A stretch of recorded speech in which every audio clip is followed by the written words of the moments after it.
Greetings, everybody. Keith here, hoping everybody's having a good day, enjoying life, living life, and loving life. Got John with us here today. How you doing today, John? Hello, how are you? Good, good. Enjoy. Looks like you're enjoying a nice walk again. Always good to see that. Enjoying life and living life. Awesome, awesome. Want to remind everybody, hit the like, share, and subscribe button. There is a PayPal button down there for anybody who wants to share some love. And of course, the StreamYard link is there for anybody that wants to join the panel. And we're going to go over some etymology again today. And one of the ones I want to start out with is going to lead us to some other things, because when I was looking up the etymology, I found that and a couple other things within it. And as you see, it says more etymology for the demons. For the demons. Who are the demons? Well, before we start out with demons, one of the things that I found in there is ragamuffin. What is a ragamuffin? So let's take a look. Ragamuffin, mid-14th century, demon. A ragged lout. Also in surnames, Isabella Ragamuffin, 1344, from Middle English raggy, meaning ragged, raggy, fanciful ending, or else perhaps second, the element is Middle Dutch muff, mitten, or as Johnson has it, from rag, and I know not what else. So rag. Ragged was used of the devil from circa 1300 in reference to his shaggy appearance. See, when we think about God, we think about this pure entity in its whiteness and greatness and grandeur, whereas when we think about something devilish or demonic, it's got a shaggy appearance, shadowed and underlined. Ragaman, late 13th century, as a surname, presumably one who goes about in tattered clothes, was used by Langland as the name of a demon late 14th century. And compare Old French ragamuffin, name of a demon in a mystery play. Sense of dirty, disreputable boy. Now, if you remember our etymology of pollution here not too long ago, it started out with discharge of semen without sex, meaning an unclean male. Because it's only men that discharge semen, either during sex or otherwise. So according to that definition, it is only men that pollute. Idle, worthless fellow. Idle as in idolatry. Instead of doing something yourself, you idolize what other people do. Ragged as an adjective as of clothing or garments, rough and shaggy. Past participle adjective as though from a verb form of rag. Compare Latin panosus, ragged, wrinkly, from panis, piece of cloth. But ragged might reflect a broader, older meaning of the noun rag, perhaps from or reinforced by Old Norse ragor, shaggy, Old English ragged, shaggy, bristly, rough, which Barnard writes was almost surely developed from Scandinavian. Of persons wearing tattered clothes. Late 14th century, from late 14th century, of plants or leaves, serrated. To run someone ragged is from 1915, related raggedly and raggedness. So in this one, wearing tattered clothes, I'll remind you of the Straminius Homo, the poor beggar that was without means, and in order to advertise, he would put straw in his shoes to let people know that he would be willing to serve their sentence, because that would mean he would be allowed 3 meals and a cot. Whereas in his ragged conditions, he didn't have 3 meals in a cot. Hoodlum, urchin, rag, Eucharist. Eucharist. He goes on and says slang, sojourn, which is sojourn and stay temporarily, dwell for a time, visit as a temporary resident, also reside permanently and dwell. See, this is what the English language has everybody deciding that they're a resident, that they are a permanent resident, or that they dwell here permanently. When in fact the scripture tells us we are in this world, but not of this world. So a sojourner is the travels, the journey. Like I said, you're supposed to write down an accounting of your journey. That's known as a journal. Deed, that which is done as it relates to running someone ragged. Spill, horizon, mature. Encourage separation of plants caused to ripen, bring to maturity. Ripe, timely, early. So let's go back and look at Eucharist. Why does that have something to do with demon, ragamuffin, sacrament of the Lord's Supper, the communion? From Old French, Eucharist. From late Latin, Eucharistia. From Greek, Eucharistia. Thanksgiving, gratitude. Later, the Lord's Supper. From Eucharistos, grateful. From EU, which means well, plus stem of charisista, show favor. Does God show favor to you or the demons? He shows favor to yourself, and you get to choose what you favor. It's a contract. It's a quid quo pro. Equal consideration, equal benefit. If you don't want those benefits, then you're not going to get them. You're going to take up the benefits that the demons offer you. And are those truly benefits? I want you to think about that. Favor, grace. The providence of His grace is the providence or the provision of His favor. To like, want. Eucharistio is the usual verb for to thank, to be thankful, which is where we get our thanksgiving.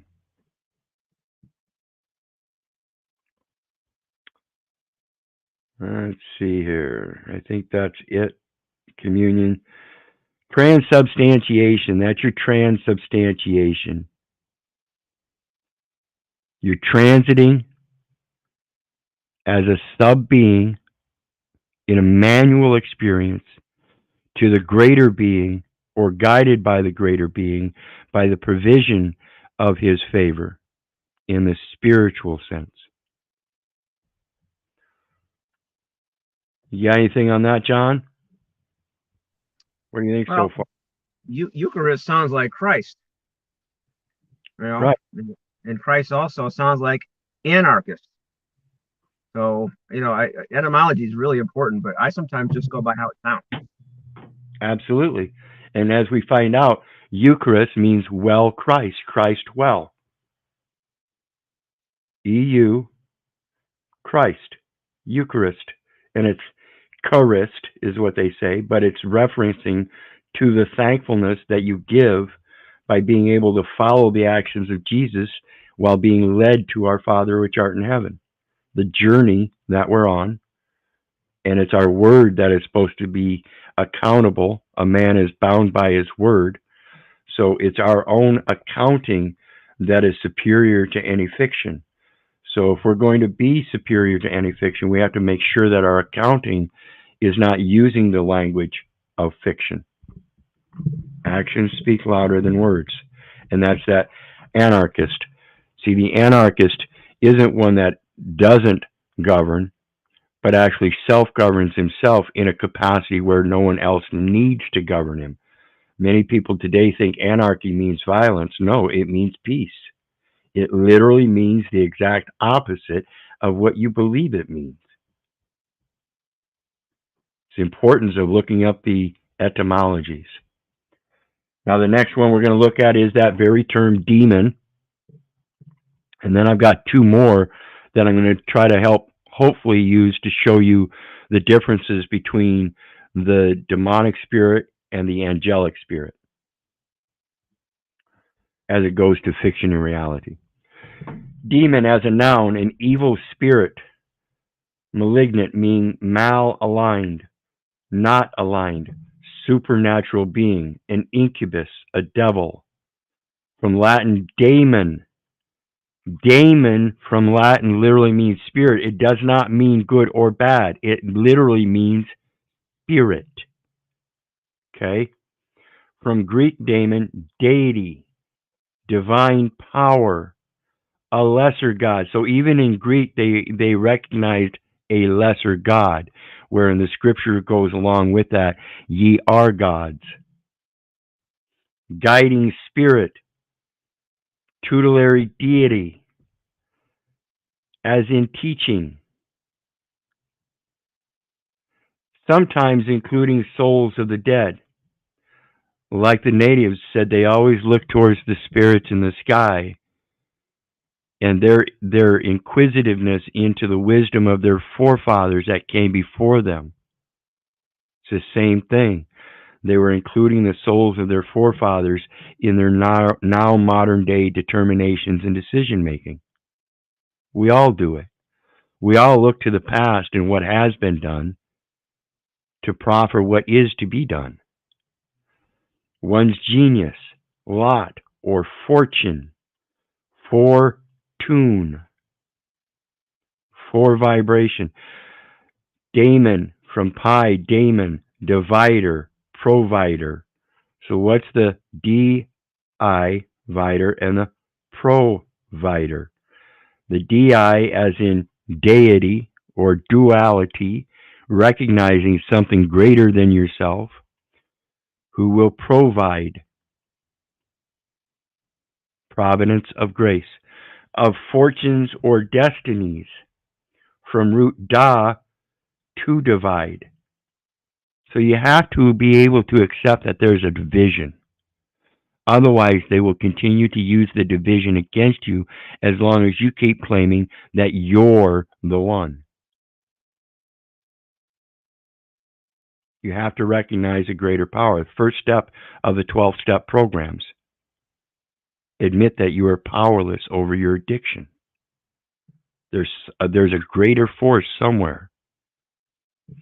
The malignant sense is because the Greek word was used with daemonian in Christian Greek translations, and the Vulgate for God of the heathen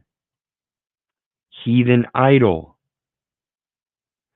So as long as you step into that personality as if though you are the person, then you're subliming yourself with the God of heathens,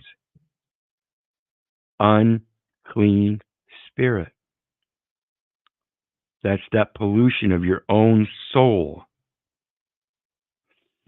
Jewish authors earlier had employed the Greek word in this sense, using it to render Sheddim, lords and idols. In Septuagint and Matthew 8:31 has daemons, translated as defoul. You defouled your spirit. In Old English, fiend or devil. In Middle English. Another Old English word for this was hellnich, literally hell knight. The usual ancient Greek sense, supernatural agent or intelligence lower than a god. A ministering spirit is attested in English from 1560 and is sometimes written daemon or daemon for purposes of distinction. For purposes of distinction, telling us that they're not the same. meaning destructive or hideous person, is from 1610 as an evil agency personified, and they relate it to rum. But the evil agency personified is like when you drink that rum and your true character comes out. People can tell if you're a happy drunk or an angry drunk. And in that drunkenness, your true spirit comes out. People can tell if you're a nice person or if you're an angry person. The demon of Socrates was a daemonian, a divine principle or inward oracle, the oration of your own spirit. You are your own oracle. You are the one, as it is in the Matrix, you are your own oracle. But in that one, you have to recognize there's something greater, meaning two, meaning dual. These accusers and later the church fathers, however, represented this otherwise, the demon star. Now, the interesting thing here is I want everybody to pay attention to this right here. Algo. What is algo? Do you recognize that, John? Algorithm. There you go. And we got Michael with us again today. How you doing, Michael?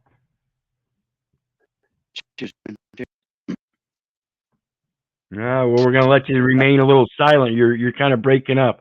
If you want to go back or find a better signal, thank you. All right. So yeah, John's spot on. Algorithm. So let's read it. Variable star. The first word they use is variable. The algorithm itself is variable, and it goes by the variations that are put into it because not one of us thinks the same. So there are variations. The algorithm has to delineate those variations into a succinct line of rules and regulations. That's all that's happening. It's a fictional system that's correlating what we're putting into it to truth and reality. And if it can't find truth and reality, it's going to sit there and say, you're wrong. You made a bad input. You're a demon. Demon. Mon, again, a root of man, and de, meaning to take away. That means you're not a man. You're acting in spirit, and they recognize your spirit as good or bad. Again, the man became the living soul. He took on an inspiration. That's why we call it aspiring. And when you pass on, it's called respiring or suspiring. And while you're living, it's called respiring. It's respiration. Your breath is what tells people what kind of person you are. Very good catch. So the next one, we don't need to see anything. As it says algol, and you see it says ghoul, the form of ghost. It's not really there. It's fiction. It's not real. So let's look at the next two, the ones that I wanted to show to hopefully point out the differences, and that is vessel and vassal. Vessel is one we've always heard of. We always hear of vessel. But what about vassal? So let's take a look at vessel just to make sure that we know what we're talking about. And it says container. Tain meaning hold. Original sense of tain is a hold. So it's withholder. The holder in due course. So withholding of the instrument in due course, you can enforce it. From Old French vessel, container, receptacle, barrel, ship. From late Latin, vacillum, small vase or urn. Small vase or urn. What does a vase hold? Water. What does your body hold? Water. Can your body be a vase? Also a ship. Alteration of Latin vasculum. Diminutive of vas, vessel. Diminutive of vas, vessel. Something lesser of vas, vessel. Sense of ship, boat, is formed in English from early 14th century. The association between hollow utensils and boats appears in all languages. Weakly meaning canal or duct of the body, especially for carrying blood, is attested from late 14th century. Urn, tub, sail, can, carrack, bowl, retort, crucible, anchor, barrel, all related. Okay? So that's pretty simple. I think we're not on the right one, are we? You guys got to remind me, speak up. Vessel. Okay? Small vase or urn, diminutive of vas, meaning something lesser, vessel. So let's take a look at vassal. V-A-S-S-A-L instead of V-E-S-S-E-L.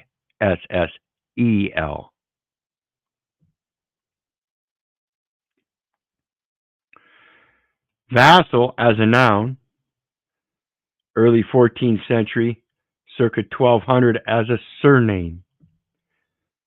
Tenant who pledges fealty to a lord.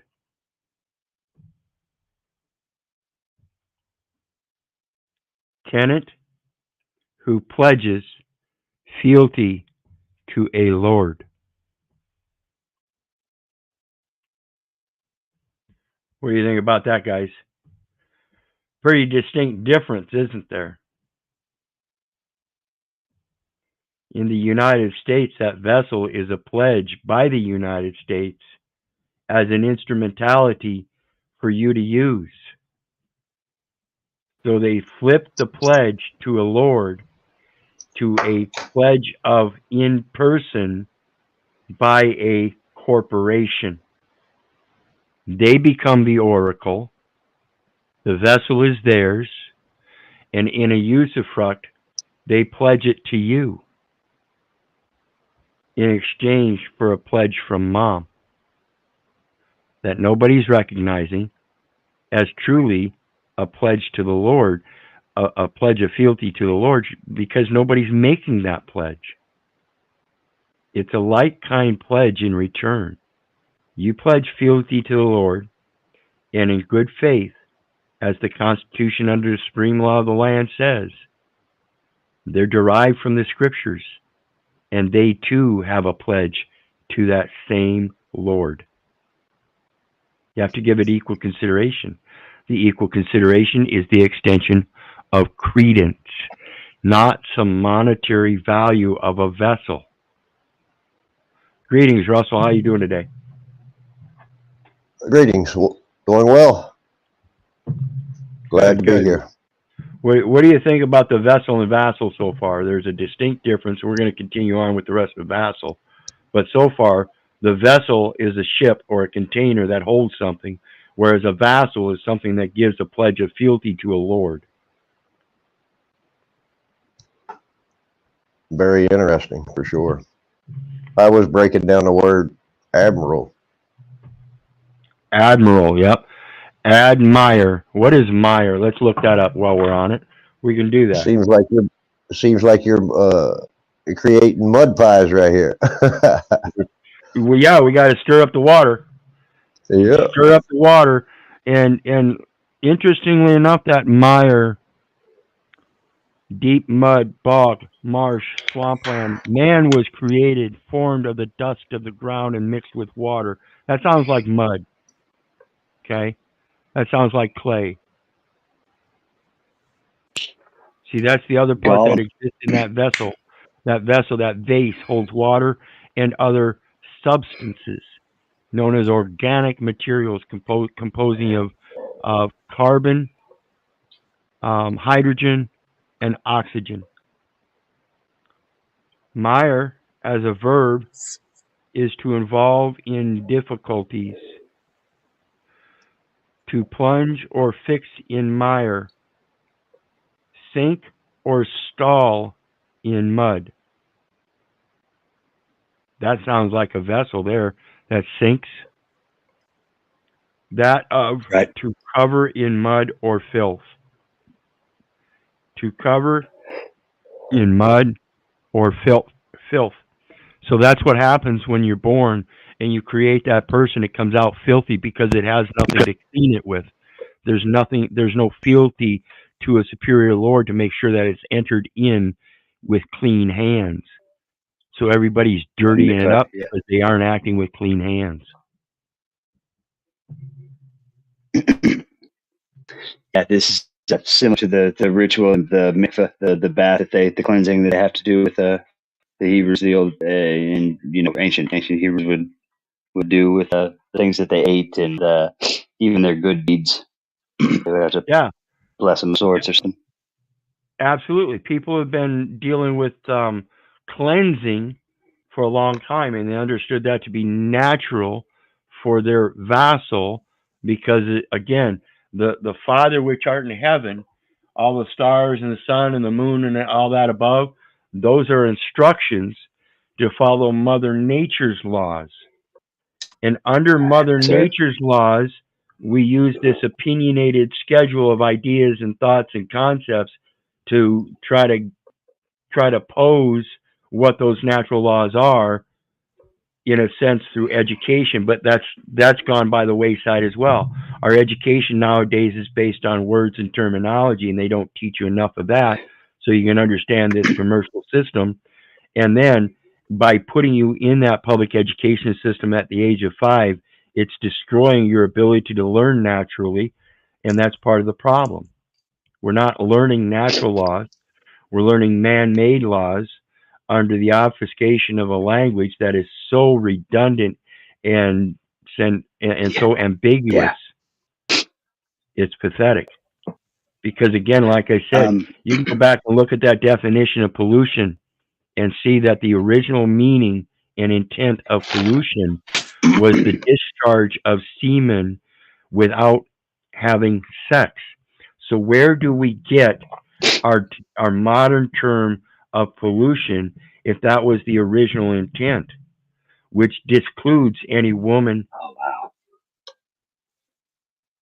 It becomes totally masculine. So the ones that are polluting this nation or this world or any nation are the men. Again, it is your responsibility. It's inherently known already. I don't care what woman out there wants a dick. If she wants a dick and you don't give it to her, she can't produce a child. Ultimately, it is the man's responsibility in that childbearing, not just to make sure that he's not polluting and sending off seed that shouldn't be sent off, but sending it in a good vassal that has a fealty to the same Lord that he has. Without doing that, you are the one that's defecating and polluting the society.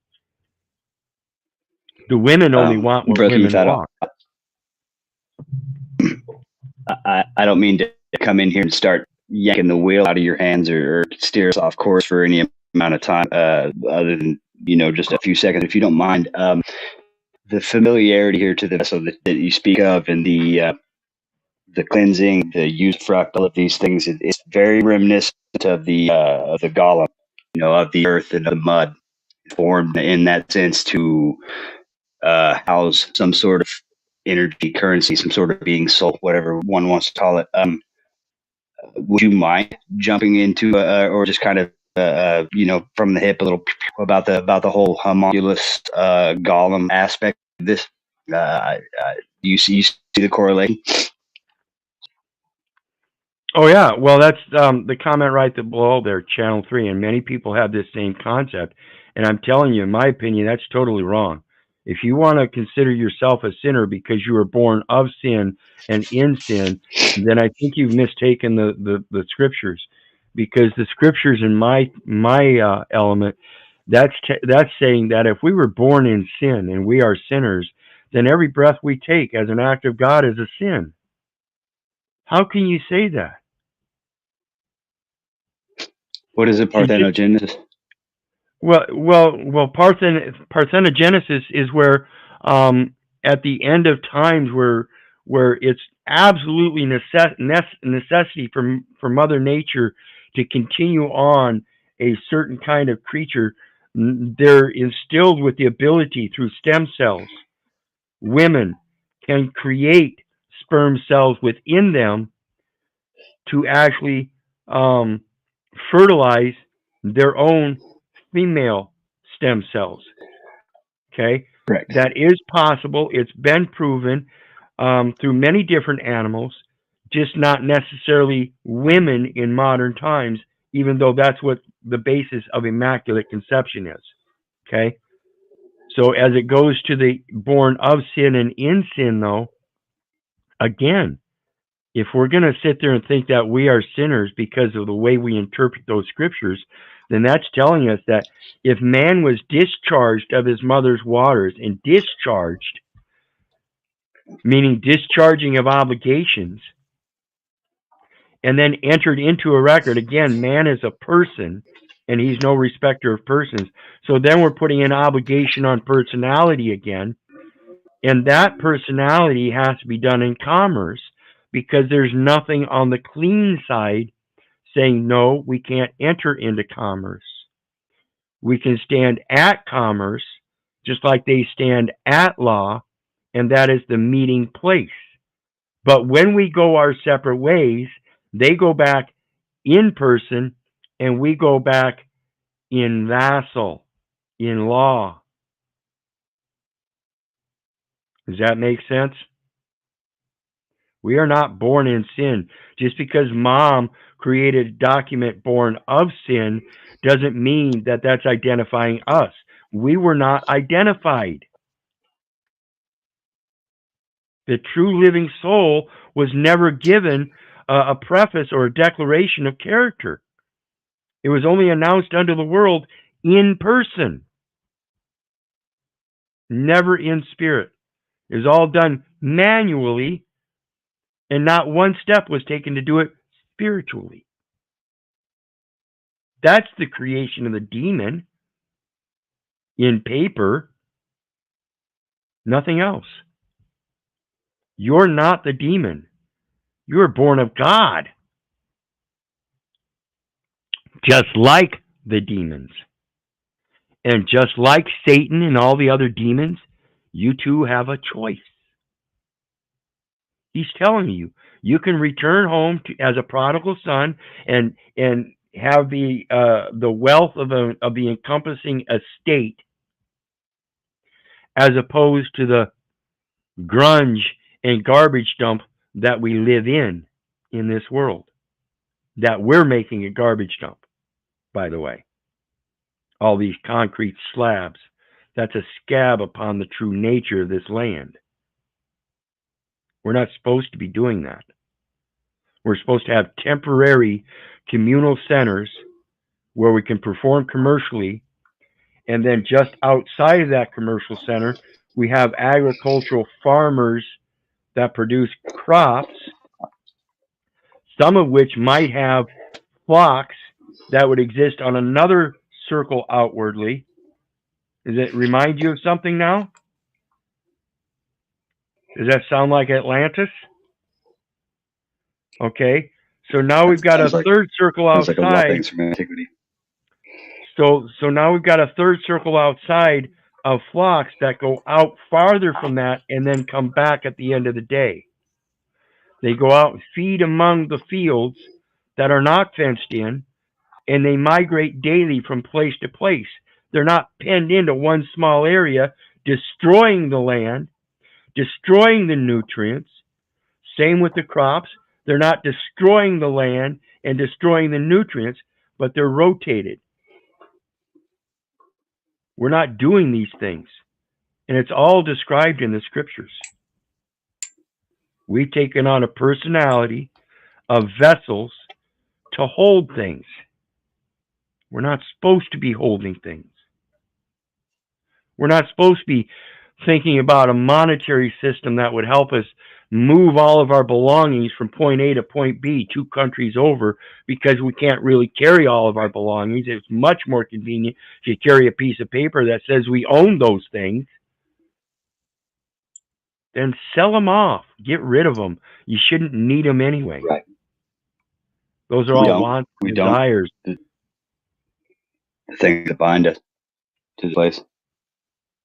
Absolutely. And that's just it. The materialistic things that we bind ourselves with because we want that material thing is telling us that we're not giving a rat's ass about the spiritual thing that has an eternity.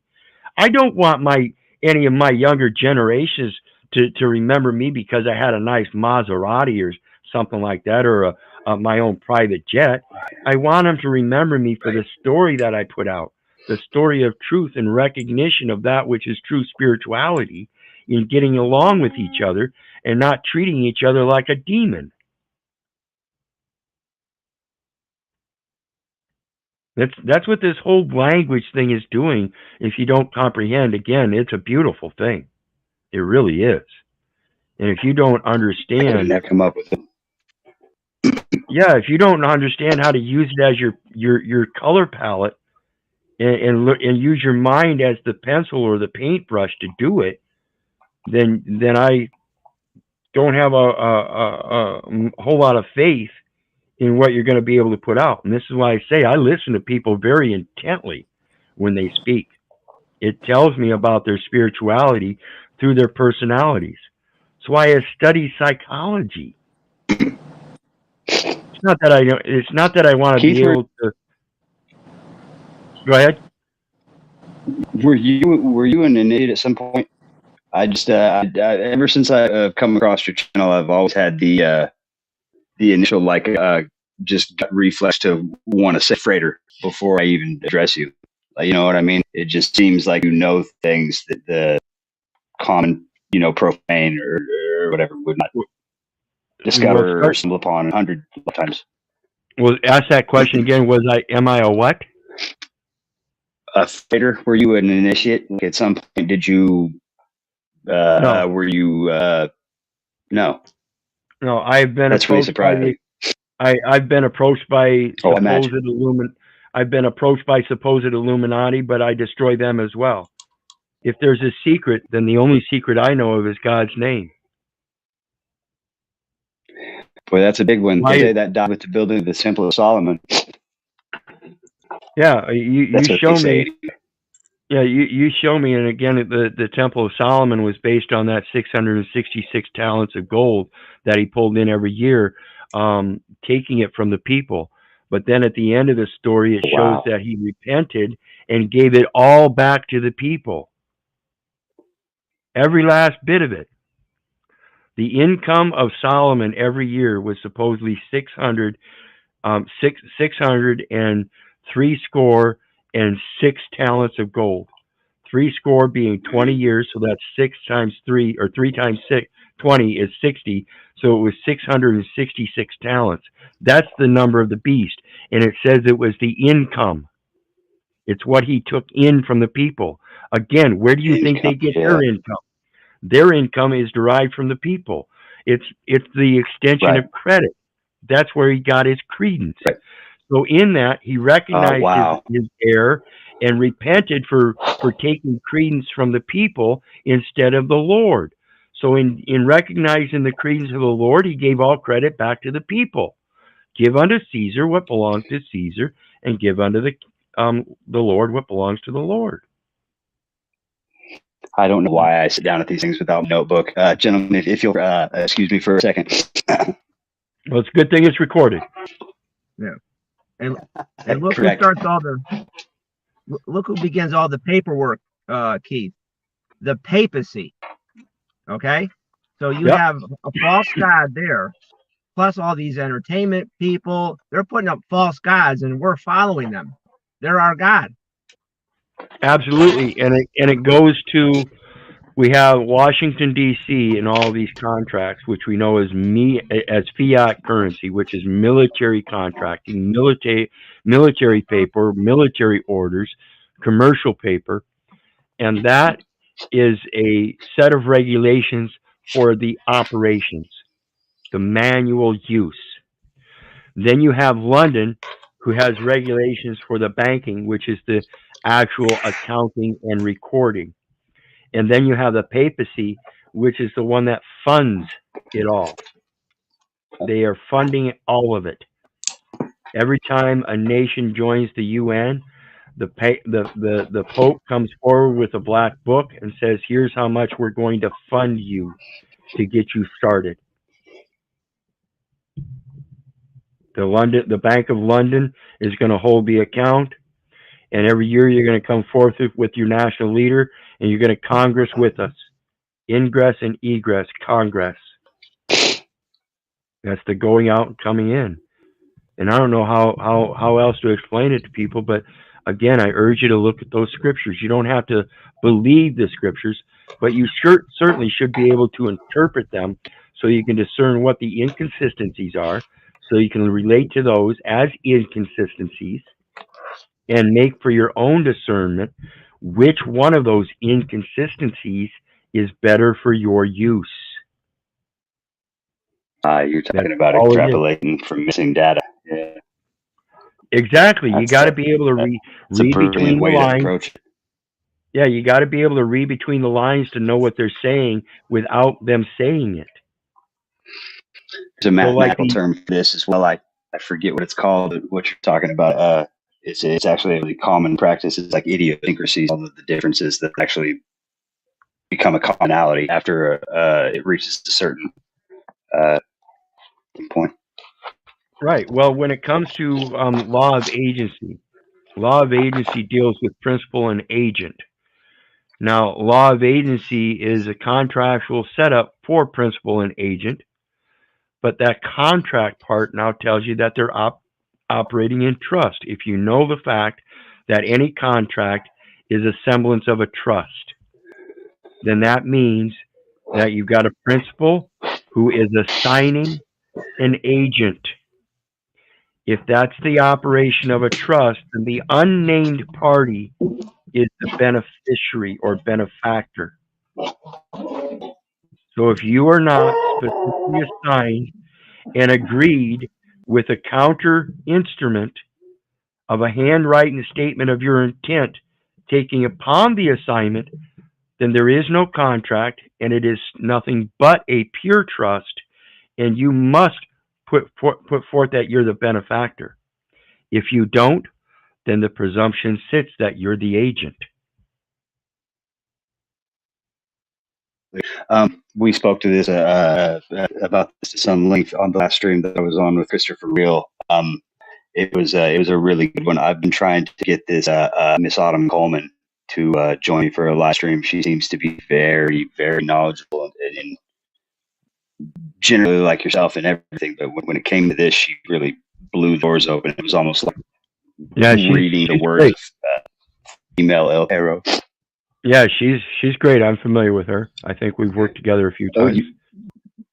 I've yet to see half-stepping more. Not one. Not one. Not one. Yep. The Moors are really serious about their stuff. Norman Longstaff says 1896 Civil War after bound to service, you receive 40 acres and a mule. This still stands today in the bankruptcy. If you've got 3 houses, 17 cars in a bankruptcy, they allow you to keep 1 house and 1 car. Correct. We're still under. That's only under. We're still under. That's under 7.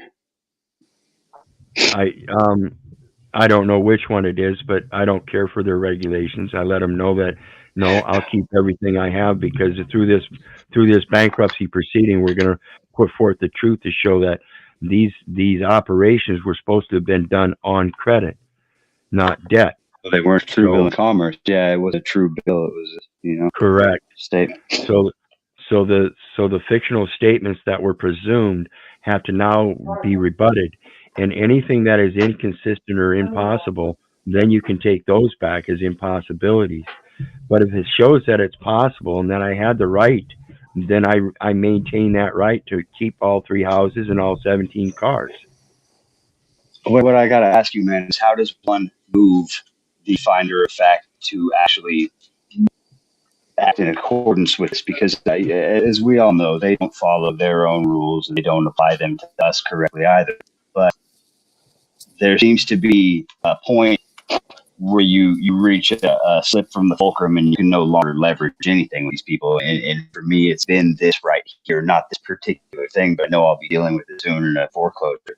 I'm Right. thinking about Well, yeah. well, one of the things I'm doing, and a lot of people are trying to go through court and arbitration and stuff. And one of my particular unique circumstances is that I've not signed any of their documents or anything for 7+ years.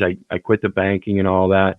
I got a PayPal card through somebody else who had an account, and they just extended another account for me so I could get a PayPal card. And through the use of their card, just a minimal 2-3 times, I was then able to transfer everything to my PayPal card. So I've got a PayPal card without a bank account. But in the meantime, I haven't had any court actions except that failure to appear for jury duty, which I just recently got dismissed. So now going forward, I've got this lease in front of me that I've been making clarified terms with the landlord, the management company, that it's all arbitration. There is not going to be any cause to sue anybody. The only reason there would be cause to sue anybody is if there was a breach of contract. And like I said, we're not United States citizens entering into the contract. What we're doing is we're realizing that there's a rental agreement that we're going to say is a credit agreement, and you have to agree because it is based on our credit. And so it's a credit extension. So in that credit extension, it's not creating a debt. The contract is already there. You have the contract as a management company with the landlord, and the landlord has a requirement in a multifamily housing unit to provide a HUD owner's certificate of tenant, owner's certification of tenant application or something like that. And in that, the tenant has to give a certification as well. So in that, we have to agree that we can't misrepresent anything. And that means I can't say that I'm a resident when I know I'm not. Well, you know what's interesting, what you're talking about the landlord and the tenant there. It would seem that the landlord holds a book of permanent tables of astronomical data, which when we break down the word admire on the all and the AL, examples include almanac, alchemy, alcohol, algebra. And that's Yep. who controls those vessels. Yeah, and it's all done under As you that were mortgage. saying. Yeah, it's all done under that mortgage, and that mortgage itself is false. Mm-hmm. So let's take a look. Correct. This is, and you see it's got the OMB number here. So it is government office, government publishing office, and Office of Management and Office of Management and Budget, and it's owner's certification of compliance with HUD's tenant eligibility and procedures. Okay, down here it says tenant certification. We certify that the information in sections C, D, and E of this form are true and complete to the best of our knowledge and belief. We understand that we can be fined up to $10,000 or imprisoned up to 5 years, or lose the subsidy HUD pays and have my our rent increased if we furnish false or incomplete information. Now, this isn't saying that we are on HUD eligibility for rent payment, but it is the owner of a multifamily dwelling unit that may have people such as this come in. And regardless of whether the tenant is under this program or not, the owner still has to give the certification. Under that certification, the tenant has to give a certification as well. Guess what? Tenant is defined as a resident.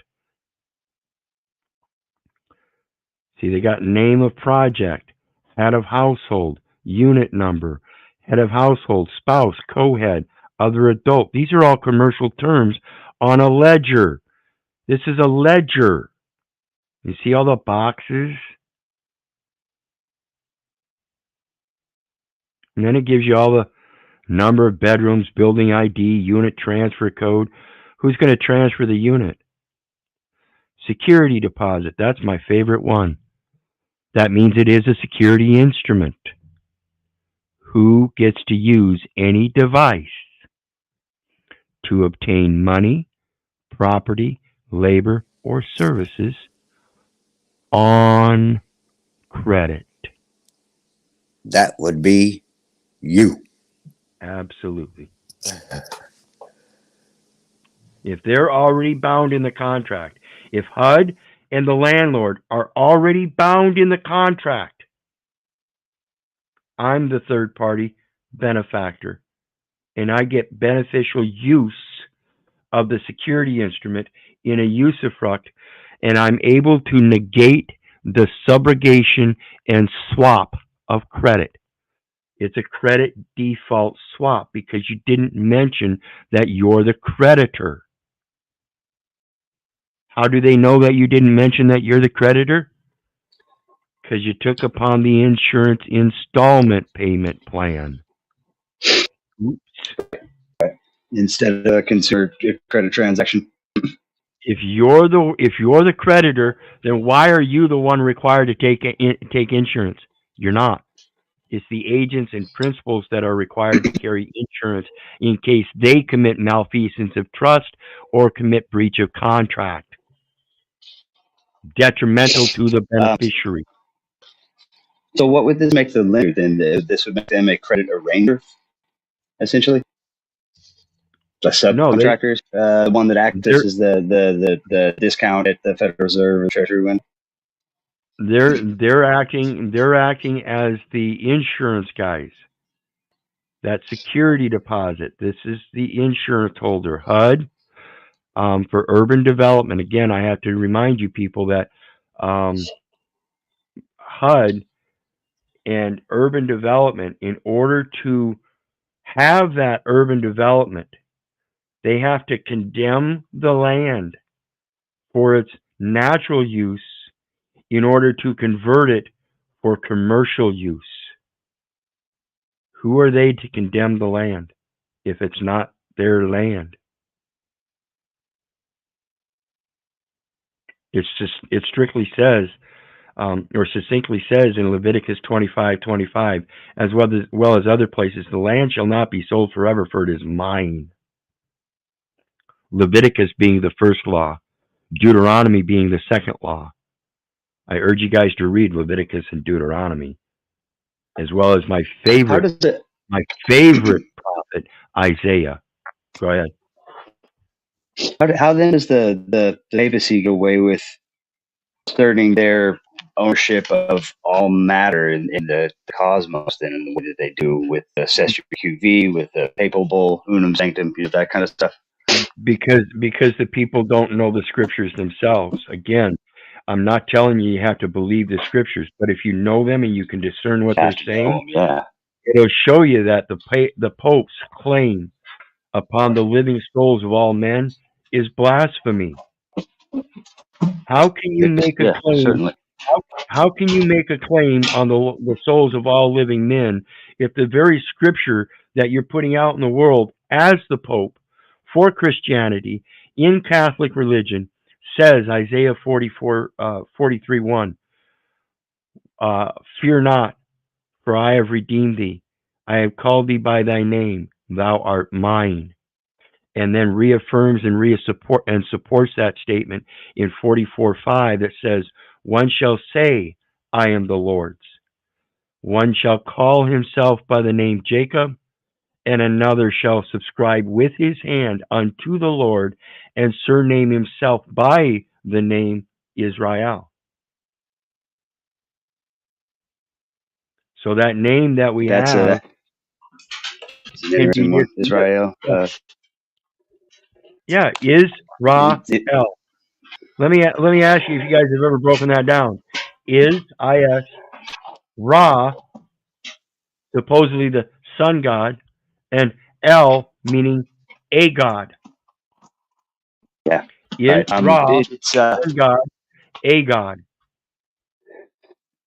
if you when I shortly before I dropped out of seminary, I had kind of discovered it when looking at that in contextual, like in a contextual sense. And first being introduced at the little meeting with Jacob and the Metatron, or whatever you would call the messenger. It to me reads like that he wrestles with Saturn. El is in El Shaddai or Bel.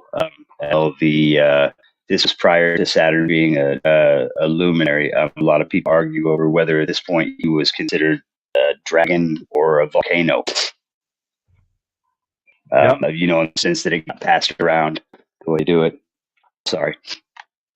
Yep. Channel 3 asks, anyone know how to acquire private auto insurance?